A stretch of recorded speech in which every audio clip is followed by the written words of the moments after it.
It is the 8th of March, 1949, in a chemical plant on the bank of the Kanawha River, in Nitro, West Virginia. Inside one of the buildings, there is a pressure vessel, called an autoclave, and the reaction inside it has started running away. The temperature climbs past where it is supposed to be. Then, the pressure follows, and the safety valve does exactly what a safety valve is designed to do. It opens. Whatever was in that vessel goes up the stack and comes back down as a fine residue, settling on the walls, the floors, the pipework, and drifting out over the town. Nobody dies. There is no fireball, no body count, no headline. The plant is running again within weeks. And then Monsanto sends men in with rags and scrapers to clean the residue off the walls. And those men are about to become the most studied group of workers in the history of industrial chemistry. Because of what was in the dust. Monsanto would spend the next 40 years arguing that it was harmless.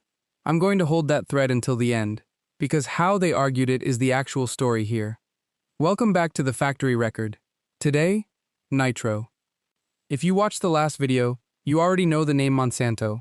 In Texas City in 1947, a Monsanto styrene plant on the waterfront lost 234 of its 574 employees in about 90 seconds when a ship full of fertilizer went off next door. That was the fast kind of industrial death. This is the other kind. Nobody sees it happen. It takes 60 years to resolve, and it gets resolved in a courtroom rather than a morgue. Let me start with the town, because the town explains almost everything. Nitro should not exist. In January 1918, the United States War Department needed smokeless gunpowder, and it needed an enormous amount of it, and it needed it immediately. So it bought a stretch of farmland in the Kanawha Valley and told a New York engineering firm to build a factory there. Not just a factory. There was nothing there, so they built the town too. What happened next is one of the more extraordinary construction stories in American history. Roughly 110,000 people worked on that site. Materials came in at a rate of 104 railroad cars a day. At peak, they were putting up 60 prefabricated houses a day. 11 months. A powder plant, an acid plant, drying towers, storage magazines, proving grounds, and a whole town with streets and houses and schools. 11 months from farmland. They named it Nitro. Not after nitroglycerin, which is what most people assume. After nitrocellulose, the smokeless powder it was built to make. A town named after an explosive. Hold on to that. The workforce came from everywhere, because there was work, and there was housing, and the country was at war. Two of the men who took a wage on that site were a 17-year-old from Ohio named Clark Gable, and a kid from Pennsylvania called Pye Traynor, who would end up in the Baseball Hall of Fame. I mention that because it tells you what kind of place this was in 1918, not a backwater. The largest construction project in the country, pulling in anybody who could hold a tool. And then the armistice was signed, and the war ended before the plant ever finished a full production run. So the government had a brand new industrial city with no purpose. It sold the whole thing off. A local development corporation bought it and started renting the buildings to anyone who wanted them, and what wanted them was the chemical industry, because the site came with rail, river access, acid capacity, and a workforce already living there. Monsanto arrived in the 1920s, and for the next 80 years, Nitro, West Virginia, was a company town in the strictest sense of the phrase. The company was the reason the town had money. It was also the reason the town had a name. Now, the chemistry. Stay with me on this one, because you cannot understand what happened in 1949 without it, and it is genuinely not complicated. In 1949, Monsanto opened a new unit at Nitro to make a herbicide called 2,4,5-T. 2,4,5-T is a synthetic plant hormone. You spray it on a broadleaf plant, and the plant essentially grows itself to death. Grasses and cereal crops ignore it, which meant, for the first time, a farmer could kill the weeds in a wheat field without killing the wheat. It was, and I want to be clear about this, one of the genuinely great agricultural inventions of the 20th century. It is also the reason a lot of people alive today have enough to eat. Here is how you make it. You start with a chemical called trichlorobenzene. You put it in an autoclave with caustic soda, you heat it under pressure, and you strip a chlorine atom off and replace it with an oxygen and a hydrogen. What comes out is trichlorophenol. Then you react that with a second chemical, and you have your herbicide. Simple. Industrial chemistry has been doing reactions like that for a century. But there is a catch, and it is a temperature catch. If the contents of that autoclave get too hot, past roughly 160 degrees centigrade, a second reaction starts happening alongside the one you want. Two molecules of trichlorophenol find each other and lock together into a double ring. That double ring is called 2,3,7,8 tetrachlorodibenzopyridioxin. Everyone says tcdd. And tcdd is, by a considerable margin, one of the most toxic substances human beings have ever manufactured by accident. It is worth spending 30 seconds on why. Because dioxin does not behave the way people expect a poison to behave. Most industrial poisons work by brute force. They burn tissue, or they block an enzyme, or they starve your blood of oxygen. You can point at the damage. Dioxin does almost none of that. What it does is fit, very precisely, into a protein inside your cells called the aryl hydrocarbon receptor. That receptor is a switch. Under normal conditions, something binds to it briefly, a set of genes turns on, the thing lets go, and the switch resets. Dioxin binds to it and does not let go. Your body has almost no machinery for breaking the molecule down, so it sits in your fat and it keeps the switch held down for years. The half-life in a human being is measured in something like 7 to 11 years. So it is not corrosive, and it is not acutely lethal in the way cyanide is. It is a molecule that gets into a control system and jams it, at doses measured in parts per trillion, for a decade at a time. That is a very hard kind of harm to prove in a courtroom. Remember that too. I want to be precise about that word, accident. Nobody at Monsanto set out to make dioxin. Nobody wanted it. There was no market for it. It is simply what the reaction produces when it runs too hot. In quantities measured in parts per million, riding along inside the product as a contaminant. You could not see it, you could not smell it. In 1949, nobody working in that building had a name for it, because it had not been properly identified yet. The only way you knew it was there was that people who touched the product got sick in a very specific way, and that is exactly what happened on the 8th of March. The runaway reaction in that autoclave was, in one sense, a routine industrial upset. Temperature control on a new unit is hard, reactions overshoot. This is why pressure vessels have relief valves. The valve worked. That is the part I keep coming back to. Every piece of safety equipment on that vessel performed correctly. It vented the pressure rather than letting the autoclave burst, which is what it was there to do. And it very probably prevented an explosion that would have killed people outright. And in doing so, it took a batch of trichlorophenol that had been cooked at exactly the temperature that makes dioxin, and it sprayed it through the building. Then came the cleanup. And the cleanup is where the injuries happened. Men were sent into that building to scrub the residue off the walls, and the equipment and the overhead pipe runs. This was 1949. That means cotton coveralls, cloth gloves, and for the most part, NO respirator. You wiped it down, you scraped what would not wipe, and you got the unit back online. Within weeks, they started coming to the plant doctor. The condition is called chloracne, and calling it acne does it a real disservice. It is not a teenage breakout. It is a dense field of cysts and blackheads that comes up across the cheekbones, behind the ears, around the eyes, in the armpits and the groin. It scars, and crucially, it does not go away when you stop being exposed. Some of the Nitro men had it for a decade. Some had it for the rest of their lives. They reported other things too: severe muscle and joint pain, exhaustion that did not lift, liver trouble. Some of them described what they called nervousness, which in 1949 was the available word for a range of neurological symptoms nobody had a better name for. Monsanto did something here that I think is worth pausing on, because it cuts against the way this story usually gets told. They did not hide the sick men. They sent the worst cases to the University of Cincinnati College of Medicine to be examined by academic physicians. So from 1949 onward, there existed a documented medical cohort, a defined group of men with a known exposure on a known date being followed by a medical school. That cohort is going to matter enormously in about 30 years. Remember it. The chloracne was, at the time, one of the earliest well-documented outbreaks in an American industrial workforce, and the connection was made fairly quickly in the technical literature. If you work with chlorinated phenols and your face erupts, there is something in the process making a chlorinated contaminant. And Nitro was not alone.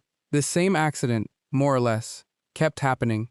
A German plant at Ludwigshafen had a trichlorophenol runaway, in 1953, and the building was so contaminated they eventually sealed it, dismantled it, and sank the pieces in the Atlantic. The one most people have heard of came later. In July 1976, a reactor at a plant near Seveso, in northern Italy, vented the same reaction over a residential area. Thousands of animals died or were destroyed. Hundreds of children developed chloracne, and a zone of the town was evacuated and eventually bulldozed. Seveso is the reason European industrial safety law exists in the form it does. There are directives named after that town. Nitro got there 27 years earlier and produced no law at all. The unit was rebuilt, production resumed, and Monsanto made 2,4,5-T at Nitro for the next 20 years. Now the story leaves West Virginia for a while. In the early 1960s, the United States military was looking at the problem of Vietnam, and specifically at the problem of a canopy so dense that you could fly over a supply route 10 times and never see it. Somebody proposed removing the canopy chemically. They tested a range of herbicides and settled on a 50-50 mixture of 2,4,5-T and a related compound called 2,4-D. The drums it shipped in were marked with a colored stripe so the loading crews could tell the formulations apart. The stripe on this one was orange. Between 1962 and 1971, something in the region of 20 million gallons of herbicide was sprayed over Vietnam, Laos, and Cambodia, most of it Agent Orange. Several American companies made it under government contract: Dow, Diamond Shamrock, Hercules, Uniroyal, Thompson, and Monsanto. The Nitro plant was one of the places it came from. So the chemical that put a permanent field of cysts on the faces of a few hundred West Virginia men in 1949 was, 15 years later, being sprayed by the TON over several million people, who had not been told anything at all. I am not going to do the Vietnam side of this story today. It is enormous. It deserves its own video, and the veterans' litigation alone would fill an hour. What matters for Nitro is what the connection did to the company's incentives. Because from about 1970 onward, Monsanto was not merely a chemical firm with a bad accident in its past. It was a defendant. It was facing veterans' claims. It was facing regulatory pressure on 2,4,5-T. And the single most important question in all of it was whether dioxin at low doses actually harms human beings over the long term. And Monsanto happened to be sitting on the best data set in the world for answering that question. Its own men, from 1949. Before we get to what they did with it, the waste. For most of the plant's operating life, the surrounding land functioned as an open dump. That was not unusual, and it was not, at the time, illegal. Nitro was a chemical valley town in an era when the accepted method of disposal was a low spot, a barge, or a tall enough stack. Years later, investigators did something clever with this. They ran material balance calculations. You take the tonnage of raw material that went into the plant, you take the tonnage of finished product that came out, and you subtract. The difference has to have gone somewhere. It went into the river, into the ground around the site, or up the smokestack and out over the houses. That is the finding that turned this from a workers' compensation story into a town story. Because the residue was not confined to Building 41. It had been settling on Nitro, on and off, for decades. Right. 1979 to 1983. This is the turn. Monsanto went back to the 1949 cohort. Two of the company's own scientists, Judith Zach and William Gaffey, ran mortality studies on the men who had been exposed in the accident, comparing them against workers who had not been. The published conclusion was that there was no excess cancer in the exposed group. Those studies were not buried in a company file. They were published. They went into the scientific literature, and from there, they were cited by the Environmental Protection Agency, by the Occupational Safety and Health Administration, and by chemical industry lawyers, for years. When a regulator anywhere in the world asked what dioxin does to people over decades, Nitro was one of the main places the answer came from. Then in 1990, a chemist at the EPA, named Cate Jenkins, wrote a memo. Jenkins had been reading documents that came out during litigation. And what she said in that memo was that the Monsanto studies were not merely wrong. She said they had been manipulated. According to the court documents she cited, the researchers had omitted 5 deaths from the exposed group, and had taken 4 workers who were exposed and placed them in the unexposed group. If you have ever done any statistics, you will understand immediately what that does. Moving sick people out of the exposed column and into the control column does not just weaken the signal, it runs the comparison backwards. The same memo pointed at a related published study by a University of Cincinnati researcher named Raymond Suskind, which had reported 14 cancers among the exposed men and 6 among the unexposed.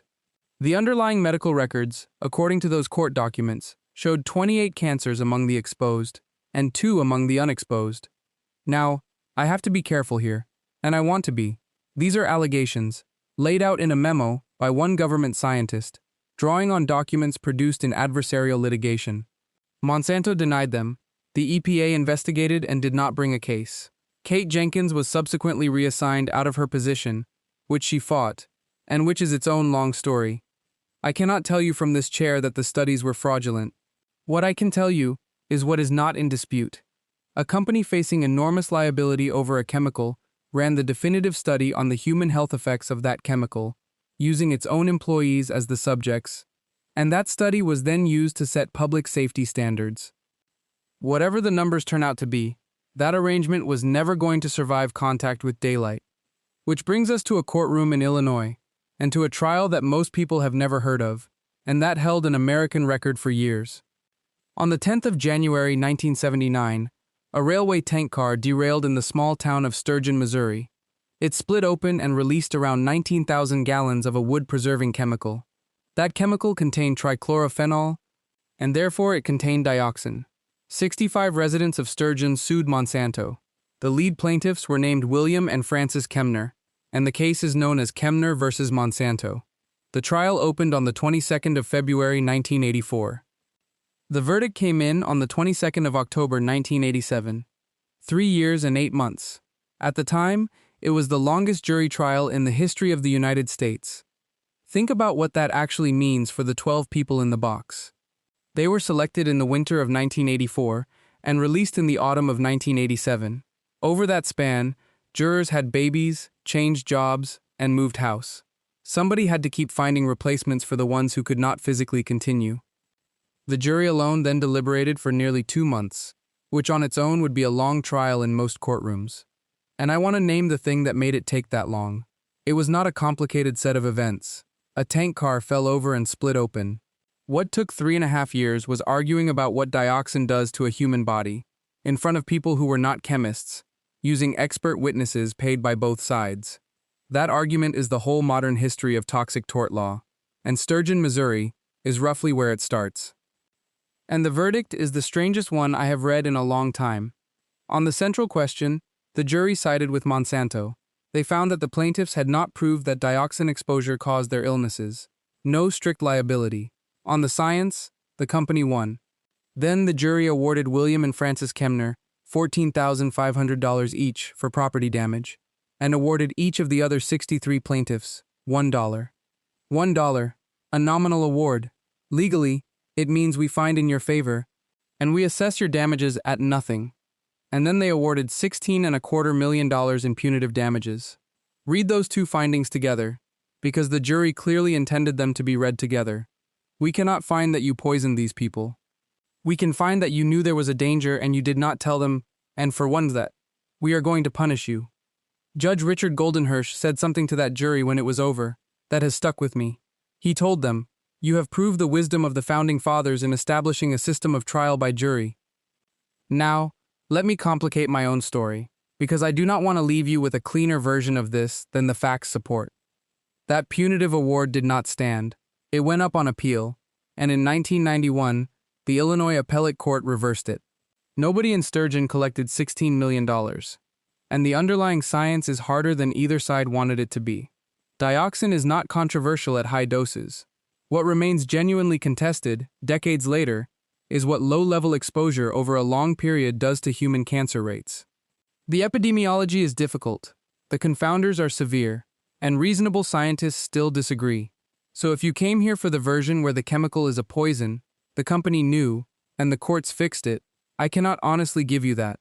What the record supports is narrower, and, I think, worse.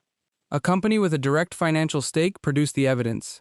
The evidence was used to write the rules, and it took a leaked memo and 30 years of litigation before anyone seriously checked the arithmetic. 2,4,5-T production at Nitro ended in 1969. The plant kept running for decades on other products. Monsanto eventually spun off its chemical business, and the site changed hands. The town stayed. In December 2004, residents of Nitro filed a class action. Not the workers this time. The residents. People who had lived their whole lives with dust from that plant in their attics and their carpets and their garden soil. The case took 8 years. In 2012, a settlement was reached, and a judge approved it in early 2013. The headline figure was up to $93 million. $21 million was put up immediately for medical monitoring, with up to $63 million more over 30 years, funding periodic testing for several hundred residents. Up to $9 million was set aside to professionally clean the inside of roughly 4,500 homes. Not to demolish them, to clean them. Someone came into your house with equipment and took the dust out of it. There is something about that detail I cannot get past. Not compensation for an injury, a cleaning service. For 4,500 houses, funded by the company that made the dust. Monsanto admitted no liability. That is standard. And it is worth saying plainly anyway. 63 years. From the day the valve opened to the day the settlement was approved. Most of the men who scrubbed those walls did not live to see it. I keep thinking about the safety valve. It did its job. It was inspected. It was rated. It lifted at the pressure it was supposed to lift at. And it almost certainly saved lives that morning by preventing the vessel from bursting. Everything the engineers had thought to design for worked. The failure was entirely in the category of things nobody had thought to ask. What is in the vapor? What happens to the men who wipe it up? Who gets to run the study afterwards? There is no villain standing at a lever in this one. There is a temperature, a reaction that nobody ordered, and a set of incentives that made it extremely convenient for one company to be the world's expert on its own accident. The men who cleaned Building 41 in March 1949 were doing overtime. The town is still called Nitro,